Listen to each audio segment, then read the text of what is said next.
So mga tol, dahil nasa Pilipinas ngayon ang sikat na American content creator at online streamer na si iShowSpeed, pinuntahan nito ang mansyon ng ating pambansang kamao 8 Division World Champion Manny Pacquiao. Nakipag-sparring nga po ito kay Manny Pacquiao mga tol.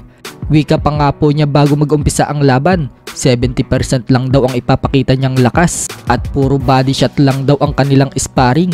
So ang daming nga pong pinakawalan agad na suntok itong si Speed. Habang si Manny Pacquiao mga tol, sumusundot lang ng paisa-isang mahihinang mga suntok. Pero habang tumatagal, nararamdaman na ni Speed ang sakit ng mga patama ni Manny Pacquiao. Hindi naman nagpatalo itong si Speed mga tol. Nagbitaw siya ng sunod-sunod na malalakas na kanan. Pero kinounter po siya ni Manny Pacquiao ng isang malakas na liver shot.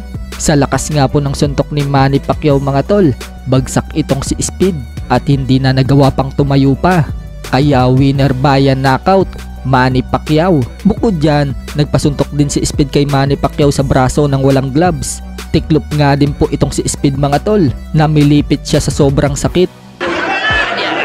Si Oscar na boxing